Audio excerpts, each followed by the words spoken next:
اللہ تعالیٰ نے ختم نبوت صلی اللہ علیہ وآلہ وسلم کی برکت سے جو اپنے محبوب صلی اللہ علیہ وآلہ وسلم کی مبارک دعوت کا کام امت کو ٹرانسفر کیا تھا، کنتم خیر امۃ اخرجت للناس تأمرون بالمعروف وتنہون عن المنکر وتؤمنون باللہ، تم سب سے بہترین امت ہو جو لوگوں کے نفع کے لیے نکالے گئے ہو، نیکی کا حکم دیتے ہو اور برائی سے روکتے ہو اور اللہ پر ایمان رکھتے ہو۔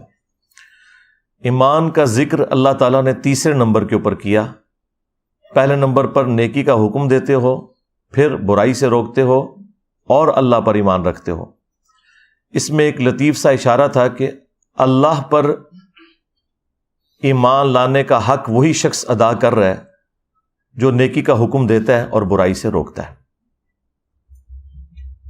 جب تک یہ معاملہ نہیں ہوگا اس وقت تک اللہ تعالیٰ کے لیے اس کی کمٹمنٹ، حمیت شو نہیں ہوگی کہ اس کے لیے ترجیح اول اللہ کی ذات ہے۔ اسی لیے قرآن و سنت میں بے شمار جگہ اس چیز کو ایمفسائز کیا گیا، اور اس میں جو ضربۂ سنام ہے، ٹاپ آف دا لسٹ، وہ سورۃ العصر ہے، جس میں اللہ تعالیٰ نے کامیابی کے لیے 4 بنیادی شرائط بتائیں کہ کم از کم یہ جس میں ہوں گی وہ آخرت میں اللہ کے حضور کامیاب ٹھہرے گا۔ الا الذین آمنوا، پہلے تو اللہ تعالیٰ نے فرمایا کہ زمانے کی قسم ہے کہ پوری انسانیت گھاٹے میں ہے، یا زمانہ گواہ ہے اس بات پہ کہ پوری کی پوری انسانیت گھاٹے میں رہی ہے۔ اکثریت لوگ تو گمراہی ہوئے، انبیاء کرام کی دعوت پر بہت کم لوگوں نے لبیک کہا، لیکن جنہوں نے کہا ان کو اللہ تعالیٰ نے پھر ذکر کیا، والعصر ان الانسان لفی خسر، زمانہ گواہ ہے اس بات کے اوپر، قسم ہے زمانے کی کہ انسانیت اوورآل گھاٹے ہی میں ہے۔ الا الذین آمنوا، اب یہ وہ 4 شرائط شروع ہو رہی ہیں، سوائے ان کے جو ایمان لے آئے، وعملوا الصالحات، اور نیک اعمال کیے۔ یہ بہت آسان کام ہے جی، کیونکہ اگلے 2 کام اتنے مشکل ہیں، ان کی نسبت سے دیکھا جائے تو یہ بہت آسان کام ہے۔ ہاں اگر اسے آپ ایبسولوٹلی دیکھیں تو یہ بھی مشکل کام ہے۔ وہ اگلے 2 کام کون سے؟ نمبر 3، وتواصوا بالحق، اور حق بات کی وصیت کرتے رہے، وہی امر بالمعروف ونہی عن المنکر، یعنی نیکی کا حکم دینا اور برائی سے روکنا۔ اس میں بھی جو برائی سے روکنا ہے یہ زیادہ مشکل کام ہے۔ نیکی کا حکم آپ دیں، لوگ آپ کو ہار بھی بنائیں گے، جیسے ہی برائی کا ذکر آپ کریں گے کہ یہ کام نہ میں نے کرنا ہے نہ کسی کو کرنے دینا ہے، تو دیکھیں کہ وہی عاشقان رسول، وہی عاشقان توحید آپ کے مخالف ہو جائیں گے، جس کی سب سے نمائندہ مثال رسول اللہ صلی اللہ علیہ وآلہ وسلم کی مبارک ذات ہے۔ یعنی ایک شخص 40 سال تک مکے کے لوگوں کی آنکھوں کا تارا ہے، اور ایک دعوت توحید بلند کرنے کے اوپر یہ حال ہو گیا ہے کہ ان کو اپنی جان بچا کر رات کے وقت ہجرت کرنی پڑی ہے اسی شہر سے جہاں ان سے بڑھ کر کوئی محبوب نہیں تھا، اور اس کی سب سے بڑی نشانی یہ تھی کہ لوگ آپ کو صادق اور امین کہتے تھے، اور اپنی امانتیں، اس زمانے میں بینک تو نہیں ہوتے تھے، تو سیکیورٹی کے لیے آپ کے پاس رکھواتے تھے کہ بھئی یہاں جمع کروا دی تو سمجھو محفوظ ہوگی، یہ شخص نہ کسی کو دغا دے گا، نہ کسی سے جھوٹ بولے گا، نہ کسی کے ساتھ فراڈ کرے گا۔ تو اگر رسول اللہ صلی اللہ علیہ وآلہ وسلم کا یہ سٹیٹس ہے تو باقی تو شاہی کوئی نہیں، پھر سیدھی سی بات ہے۔ اور چوتھی شرط بتائی، وتواصوا بالصبر، پھر صبر کی تلقین بھی ساتھ کرنی ہوگی، یعنی یہ آپ کو ساتھ بتانا ہوگا کہ حق گوئی کا اینڈ رزلٹ جو ہے وہ تکلیف ہے، اس کے بغیر تو اللہ تعالیٰ نے چھوڑنا نہیں ہے۔ اس لیے آپ دیکھیں کہ انبیاء کرام علیہ السلام کے اوپر اتنی تکالیف آتی ہیں۔ یہ جو آپ کو وائزین بتاتے ہیں نا کہ اللہ کے راستے پر چلنے کا الٹیمیٹ انجام یہ ہے کہ انسان کو کوئی سکھ نصیب ہو جاتا ہے دنیا میں، تو یہ بالکل آپ کو غلط بتاتے ہیں۔ ہاں یہ بات درست ہے کہ دنیا میں آئی ہوئی تکلیف برداشت کرنا آسان ہو جاتا ہے، اور یہی ہے فی الدنیا حسنہ۔ فی الدنیا حسنہ کا یہ مطلب نہیں ہے کہ آپ کو تکلیف نہیں آئے گی، ورنہ تو انبیاء کرام علیہ السلام کو کوئی تکلیف نہ آتی، ان کے اہل البیت علیہ السلام کو کوئی تکلیف نہ آتی، ان کے جانثار صحابہ کرام علیہم رضوان کو کوئی تکلیف نہ آتی، لیکن ان کی تکلیفیں جب ہم دیکھتے ہیں تو ہم تو ان کے مقابلے میں شاہی کوئی نہیں۔ یہاں تو پھر بھی لاش گھر واپس آ جاتی ہے. آپ ذرا امیجن کریں کہ جو صحابہ کرام اور تابعین جنگ یرموک میں اور قادسیہ میں اتنی دور گھر سے 1000 کلومیٹر 1500 کلومیٹر گئے, اور جو راستے میں بھی فوت ہوئے اور جو میدان جنگ میں شہید ہوئے, تو ان کی قبریں وہیں بنتی تھیں. وہ لاشیں واپس نہیں آتی تھیں, نہ آ سکتی تھی, ظاہر ہے وہ پھر لاش ڈیکمپوز ہونا شروع ہو جاتی ہے. آج کل تو ہمارے پاس چونکہ ہوائی جہاز کا سفر ہے, ڈی فریزر موجود ہیں, اور یہ سارے کے سارے سرد خانوں والا سلسلہ شروع ہے, تو اس لیے اس زمانے میں تو ایون امیر حمزہ آپ دیکھ لیں, وہ تو مدینہ شریف کے بالکل ساتھ غزوہ احد کا میدان ہے, ان کو مدینے میں نہیں لا کے دفن کیا گیا, وہیں احد کے میدان میں ان کی قبر بنی ہے. تو جہاں جہاں ہوتے تھے, جنگ یمامہ میں جو لوگ شہید ہوئے ہیں آپ دیکھیں, عمر سیریز میں انہوں نے فلمایا نہیں ہے, وہ جو صحابہ کرام 700 سے زیادہ تو حفاظ شہید ہوئے تھے, ان کی قبریں وہیں اسی میدان میں بنی ہیں. وہ جو جھوٹا کذاب تھا مسیلمہ کذاب, اس کے خلاف جو جنگ ہوئی, تو لاشیں گھر نہیں آیا کرتی تھیں. تو آپ اندازہ کریں, اس کا مطلب ہے کہ صحابہ کرام جب بھی گھروں سے نکلتے تھے تو وہ واقعی الوداعی ملاقات ہوتی تھی. وہ آپ والی نہیں جو آپ حج اور عمرے پہ جاتے ہیں, آپ تو ملاقات اس لیے کر کے جاتے ہیں نا کہ بتا کے جائیں کہ میں چلے آ جائیں, اور ساتھ یہ میسج دیتے ہیں کہ جب میں واپس آؤں گا تو پھر مبارک کے لیے میرے گھر آنا ہے, ادروائز میں پوری زندگی اپنے دل میں تیرے خلاف بغض چھپا کے رکھوں گا کہ تو آیا نہیں تھا مبارکباد دینے. لیکن ادھر تو بھائی معاملہ ہی کچھ اور تھا. تو یہ ختم نبوت صلی اللہ علیہ وآلہ وسلم کی برکت سے یہ جو کام شفٹ ہوا ہے, وتواصوا بالحق اور وتواصوا بالصبر, یا امر بالمعروف ونہی عن المنکر, یہ بہت مشکل کام ہے, یہ نبیوں والا کام ہے.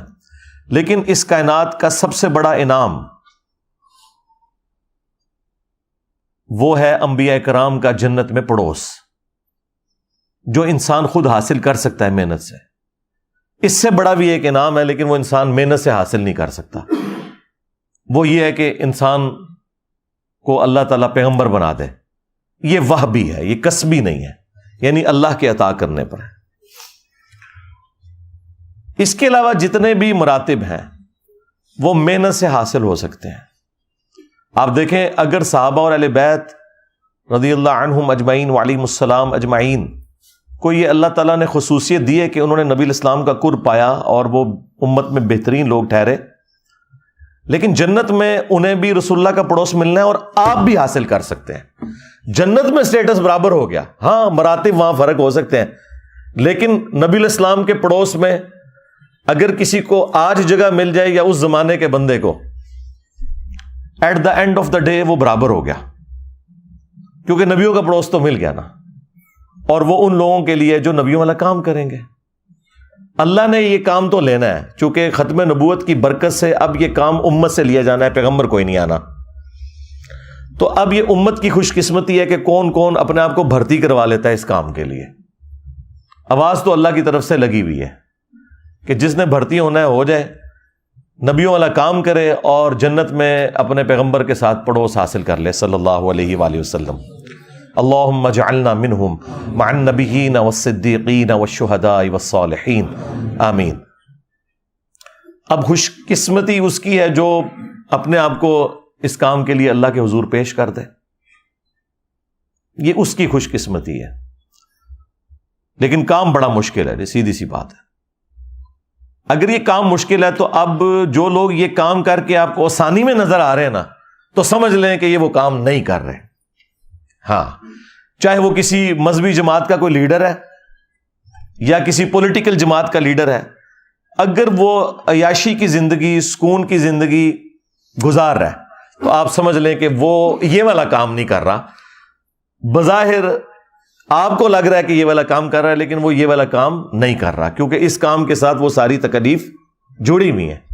اگر وہ ان تکلیف سے نہیں گزر رہا اور دین کا کام کرنے سے اس نے اپنا دنیاوی سٹیٹس اتنا بلند کر لیا کہ پہلے اس کے پاس ایک سائیکل بھی نہیں تھی اور آج اس کے پاس پراڈوز آ گئی ہوئی ہیں, لینڈ روورز آ گئی ہوئی ہیں, اور پتہ نہیں کہڑی کہڑی گڑیاں نے منوس قسم دی ہیں, من تو نام نہیں ہونا دے آمدے تو کو سنتا رہنا. تو اگر یہ گاڑیاں آ گئی ہیں اس کے پاس اور اس کا سورس آف انکم کوئی بھی نہیں ہے سوائے اس کے کہ وہ دین سے کھا رہا ہے, تو آپ سمجھ لیں کہ وہ نبیوں والے طریقے پہ نہیں ہے. اگرچہ انبیاء کرام علیہ السلام بھی دعوت و تبلیغ میں جب مشغول ہوتے تھے تو ان کا بھی سورس آف انکم بیت المال ہوتا تھا، لیکن وہ اس سے جدادیں نہیں بناتے تھے. ورنہ مجھے بتائیں کہ نبی علیہ السلام وفات تک فاقوں میں کیوں رہے ہیں؟ غزوہ خیبر کے بعد تو اللہ تعالیٰ نے اتنی وسعت دے دی تھی، پھر خمس بھی رکھ دیا گیا مال غنیمت.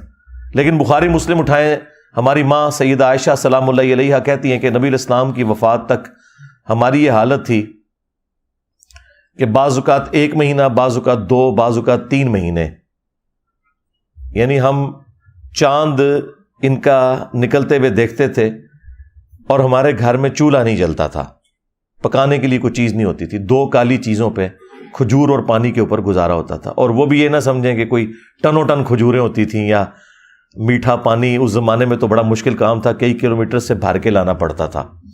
یہ بورنگ والا سسٹم تو نہیں تھا. تو 2 کھجوریں صبح، 2 شام کے وقت، اور وہ بھی کبھی نہیں ملتی تھی. آپ اندازہ کریں اس طرح کی جو صورتحال ہے. ہم اپنی زندگی کو دیکھیں اور رسول اللہ صلی اللہ علیہ وآلہ وسلم کی مبارک زندگی کو دیکھیں تو آپ کو زمین و آسمان کا فرق نظر آئے گا اس حوالے سے. تو آج اگر کسی نے دینی سٹیٹس سے اتنا کچھ حاصل کر لیا ہے تو آپ سمجھ لیں کہ اس نے دین کو سورس آف انکم بنایا ہوا ہے، جس سے اپنی جائیدادیں بنا لی ہیں. اور انبیاء کرام کے بارے میں آپ سورۃ الاعراف میں تفصیل کے ساتھ ہر پیغمبر کا جب ذکر آیا نا تو اس نے اپنی امت کو ایک ہی درس دیا ہے، لا اسألکم علیہ اجرا. اس دعوت و تبلیغ کے بدلے میں تم سے کوئی اجر نہیں مانگتا، میرا اجر میرے رب کے حضور پکا ہے. یعنی وہ یہ نہیں کہتے تھے کہ آپ ہمیں اس کے بدلے کچھ دیں، نہیں، وہ کہتے تھے ہمارے رب کے حضور اجر پکا ہو گیا. تو اللہ تبارک و تعالیٰ نے اپنے محبوب صلی اللہ علیہ وآلہ وسلم کی امت کو جو یہ کام ٹرانسفر کیا ہے، یہ نبیوں والا کام ہے، اور اسی کام کی وجہ سے اس امت کی فضیلت ہے. آپ اکثر یہ سنتے ہیں نا کہ جی امت محمدیہ صلی اللہ علیہ وآلہ وسلم بڑی فضیلت والی امت ہے، تو اس کو وہ رسول اللہ کی مبارک ذات کے ساتھ ریلیٹ کرتے ہیں کہ شاید اس وجہ سے کہ نبی علیہ السلام کا مرتبہ بہت بلند ہے انبیاء کرام میں. اس وجہ سے نہیں ہے، اس وجہ سے ہے کہ نبی صلی اللہ علیہ وآلہ وسلم پر اللہ تعالیٰ نے ختم نبوت کر کے نبیوں والا کام نبی علیہ السلام کی امت کو شفٹ کر دیا. اصل میں یہ جو کام شفٹ ہوا ہے نا نبیوں والا، اس کی وجہ سے اس امت کا مرتبہ اگلی امتوں سے بڑھ کر ہو گیا کہ وہ جو انڈیویجول لیول کے اوپر انبیاء کرام مختلف علاقوں میں، قوموں میں آتے تھے اور وہ دعوت و تبلیغ کا کام کرتے تھے، ان کے جانثار ساتھی ان کے ساتھ ہوتے تھے. لیکن نبی علیہ السلام کے کیس میں آپ کے دنیا سے تشریف لے جانے کے بعد یہ پوری لیگیسی ٹرانسفر ہوئی ہے آپ کی امت کے اندر. چونکہ کام نبیوں والا ملا، لہٰذا یہ پوری کی پوری امت بنی اسرائیل کے پیغمبروں کی طرح ہے. یہ جو اکثر وہ کہتے ہیں نا جی ان کا مرتبہ جو ہے وہ نبیوں کی طرح ہے، مرتبہ نہیں ہے. انبیاء کے تو مرتبے کو کوئی پہنچ نہیں سکتا. انبیاء کرام علیہ السلام کا جو سٹیٹس تھا دعوت و تبلیغ کا، وہ والا اس امت میں ٹرانسفر ہوا ہے. اس کی وجہ سے یہ امت اگلی امتوں سے ممتاز ہے. جس طرح اگلی امتوں میں ہر قوم، قبیلے اور علاقے میں الگ سے پروفٹ آتا تھا، اس امت میں اب وہ پروفٹس نہیں آئیں گے، بلکہ اللہ تعالیٰ وقتاً فوقتاً ہر جگہ اپنے بندوں کو اٹھائے گا جو نبی نہیں ہوں گے، نبی کے امتی ہوں گے، لیکن وہ کام پیغمبروں والا کریں گے، اور کام اتنا بڑا کریں گے کہ اگر آپ اس کا والیوم چیک کرنا شروع کر دیں نا تو اگلے انبیاء کرام کی جو محنت کا والیوم ہے اس سے یہ بہت بڑا والیوم ہے والیوم کے اعتبار سے. یعنی حضرت نوح علیہ السلام نے 950 سال میں جو محنت کی ہے تو ان کی کشتی کے اندر صرف 78 لوگ بیٹھے ہوئے تھے، اور یہاں ختم نبوت کی برکت سے 350-400 بندہ تو یہاں بیٹھا ہوا ہے اس وقت، اور یہ بھی کسی نبی کی موجودگی میں نہیں. نبی کو دنیا سے گئے ہوئے آلموسٹ 1400 سال ہو چکے میں. تو یہ ختم نبوت کی برکت آپ کو نظر آئی، اور دعوت بھی وہی ہے، اسی پیٹرن کے اوپر ہے، زیرو ٹالرنس توحید کے اوپر. یعنی اگلی امتوں کا یہ حال تھا کہ حضرت موسیٰ علیہ السلام 40 دن کے لیے آلموسٹ گئے ہیں کوہ طور پر، اور پیچھے 70,000 ان کے صحابہ جو ساتھی تھے مرتد ہو گئے. انہوں نے بچڑے کا ماڈل بنا کے اس کی پوجا شروع کر دی. ایک دن میں 70,000 وہ قتل ہوئے، اور عام انسان نہیں، حضرت موسیٰ کے اصحاب. لیکن اللہ نے ان کی توبہ قبول کر لی. وہ قرآن میں ہے کہ توبہ قبول ہو گئی، لیکن کہا گیا کہ توبہ یہ ہے کہ یہ قتل کیے جائیں گے. دنیا میں اب ان کو رہنے کا حق نہیں ہے، اب ان کو جنت ملے گی، لیکن دنیا میں ان کی گردنیں اترے گی.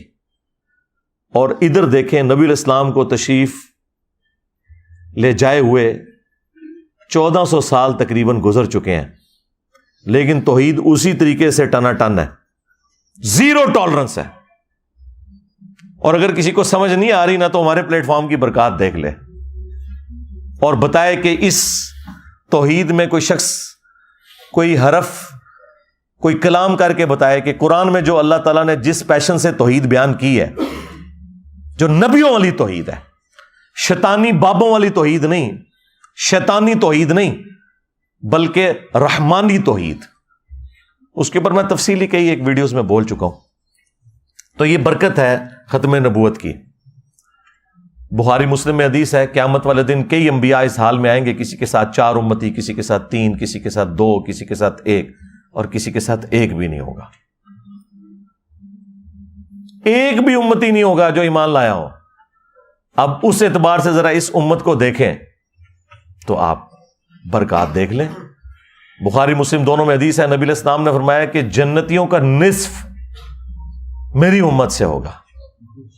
ہاں، اور ایک اور حدیث ہے بخاری و مسلم میں، نبی صلی اللہ علیہ وآلہ وسلم نے فرمایا کہ اگلے انبیاء پہ جو لوگ ایمان لے کر آتے تھے ان کے معجزات کی وجہ سے لاتے تھے. مجھے اللہ نے وحی کا معجزہ دیا، یعنی قرآن. میں اللہ سے امید کرتا ہوں کہ سب سے زیادہ جنت میں جانے والے پیروکار میرے ہوں گے، کیونکہ میرا معجزہ سب سے بڑا ہے.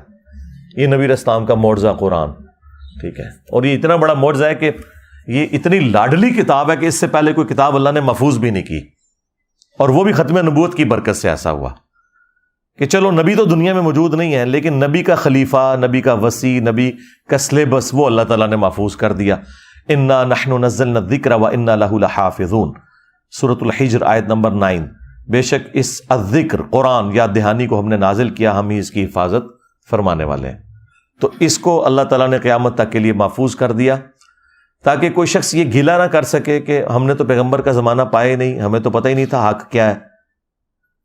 اگلی امتیں گلہ کر سکتی تھی، لیکن ان کا گلہ اللہ نے اس طرح دور کیا کہ ہر نبی جب فوت ہوتا تھا نا تو فوت ہونے سے پہلے اپنی جگہ ایک اور پیغمبر کو خلیفہ چھوڑ کے جاتا تھا. اب ختم نبوت کی برکت سے اس امت میں تو نبی نے آنا کوئی نہیں ہے، تو اللہ تعالیٰ نے نبی علیہ السلام کا خلیفہ قرآن چھوڑ دیا، اور سنت یا صحیح الاسناد احادیث اسی کی تفسیر ہے. اصل میں تو وہ خلیفہ قرآن ہے. اور امت کا یہ حال ہے کہ امت کی اکثریت بشمول علماء کے قرآن انہوں نے ترجمے سے پڑھا ہی نہیں ہے. اگر پڑھا بھی ہے تو انہوں نے قرآن کو اپنا امام نہیں مانا کہ قرآن کو ہم اس لیے پڑھیں کہ ہم نے قرآن کے مطابق اپنے عقیدے کرنے ہیں، بلکہ انہوں نے یہ کیا کہ ہم قرآن اس لیے پڑھیں کہ اپنے جو بزرگ بابوں کے عقیدے ہیں نا وہ قرآن میں کہاں ثابت ہوتے ہیں، اور قرآن کی کون سی آیات جو ہیں وہ ہمارے بزرگوں کے عقائد کے خلاف ہے تو ان کا ہم جھوٹا جواب تلاش کرنے کی کوشش کریں. جس کا سب سے بڑا ثبوت ہے کہ 10 20 30 جلدوں کے اوپر قرآن کی تفسیریں لکھ کے لوگ مر گئے، اور حالت یہ ہے کہ پہلے صفحے پہ لکھا تھا ایاک نعبد و ایاک نستعین، اور اس کی تفسیر میں انہوں نے لکھا کہ یا علی مدد بھی ثابت ہے، ہاں یا عبد القادر جیلانی بھی ثابت ہے.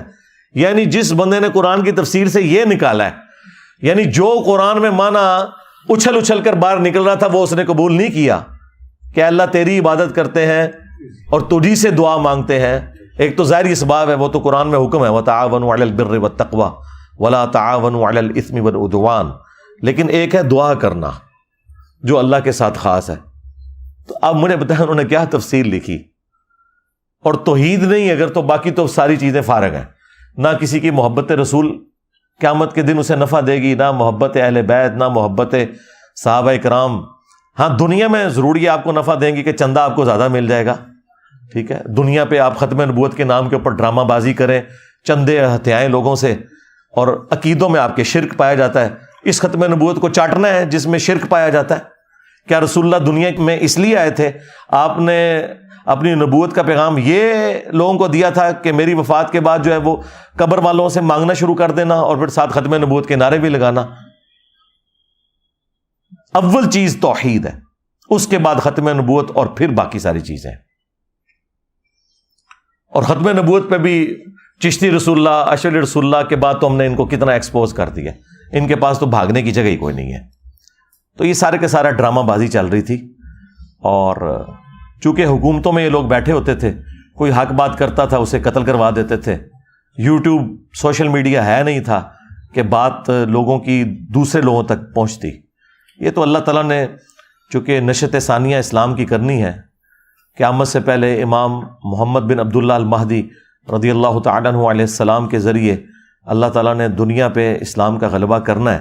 اس کے لیے پھر اللہ تعالیٰ نے راہ ہموار کی، اور آج سے چند سال پہلے تک تو کوئی سوچ بھی نہیں سکتا تھا کہ اتنے بڑے لیول کے اوپر ریولوشن آئے گی سوشل میڈیا کی برکت سے، کہ ایک چھوٹے سے پلیٹ فارم کی آواز پوری دنیا کے اندر پہنچ جائے گی.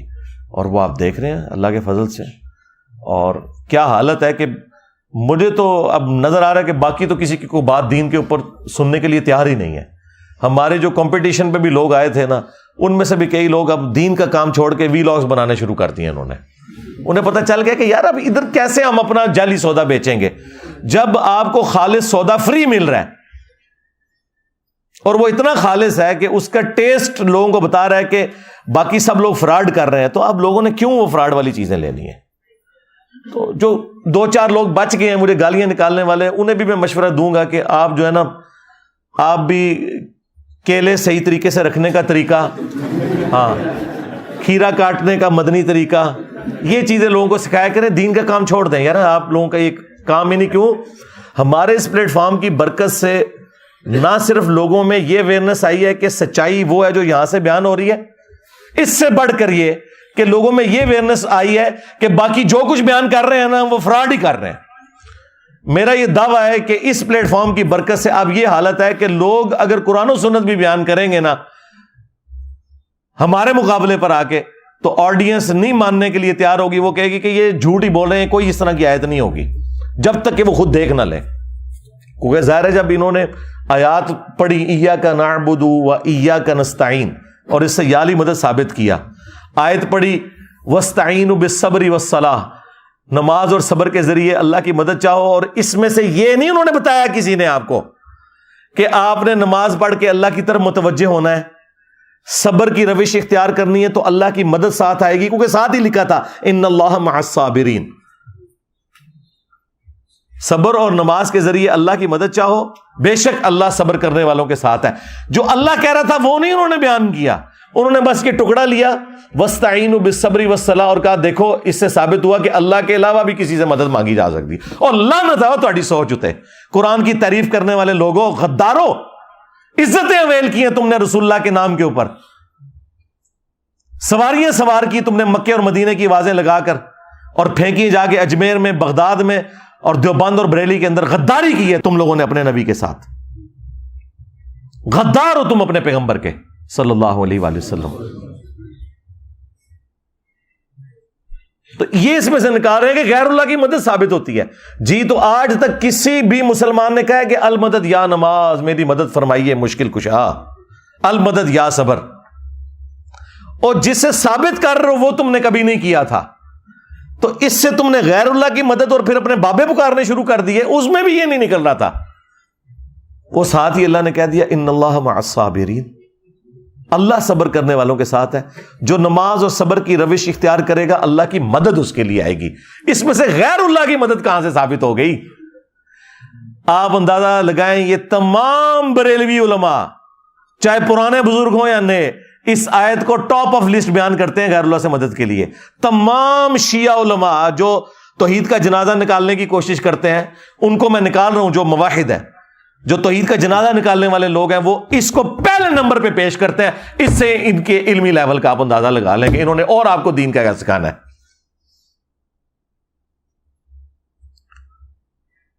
اچھا، کوئی اگر دائی اٹھتا بھی ہے تو وہ غامدی صاحب کی طرح کوشش کرتا ہے کہ پیار محبت سے کوئی بات پہنچانے کی کوشش کریں تو دیکھ لیں لوگوں کو بات سمجھ نہیں آتی. اگر کسی کو آئی ہے تو وہ وہی لوگ ہیں جو پہلے ممی ڈیڈی تھے, پہلے بھی ان کے دماغ میں فطور نہیں تھا, اب بھی نہیں ہے. لیکن جو کٹر قسم کی پبلک ہے, بریلوی, دیوبندی, اہل حدیث, شیعہ, ان کا تو اس لیول کے اوپر مینٹل ماڈل بن چکا ہے کہ ان کو توڑ کے بھی آپ دوبارہ بنائیں نا, پھر بھی آپ ان کے دماغ میں قرآن و سنت داخل نہیں کر سکتے. لیکن اللہ کے فضل سے ہمارے اس پلیٹ فارم نے آپ دیکھیں کیا دنیا میں تبدیلی آپ کے سامنے نظر آ رہی ہے. اب دنیا میں ہر دینی پلیٹ فارم, پتہ ہے دین کی خدمت کیا کر رہا ہے؟ رپلائی ٹو انجینئر محمد علی مرزا. ہاں آپ دیکھ لیں, جس ٹاپک پہ میں بولتا ہوں نا, میری تصویر لگا کے نا اس ٹاپک کے اوپر اگلا بات کرتے ہیں. یعنی میں بتاؤں گا کہ دین کی کون سی بات آپ نے بیان کرنی ہے. آج اسلام پہ اتنا مشکل وقت آیا. آپ کے پڑوسی ملک میں ایک شخص جس کی دنیا میں سب سے ٹاپ پہ ویورشپ ہے, دھروو راٹھی, اس نے اسلام کے اوپر انجانے میں, بدنیتی کے ساتھ نہیں, ایک حملہ کر دیا عقیدہ توحید کے اوپر. کدھر مر گئے علماء؟ کسی بڑے عالم دین کی کوئی ویڈیو دیکھی ہے کہ اس نے جو پوائنٹ اٹھائے ہیں اس کا جواب دیا ہو؟ ہمیں یہ کہتے تھے نا جی غیر مسلموں کو جواب دیں, جی انجینئر صاحب ہمیں چھوڑ دیں. جی آپ کو کچھ چھوڑ دیں, آپ بھی غیر مسلم ہیں. ہاں بریلویوں سے پوچھیں کہ دیوبندی کیا ہے, دیوبندیوں سے پوچھیں ذرا بریلوی کیا ہے, اہل حدیث سے پوچھیں کہ یہ کیا ہے, ان سے اہل حدیث کے بارے میں پوچھیں.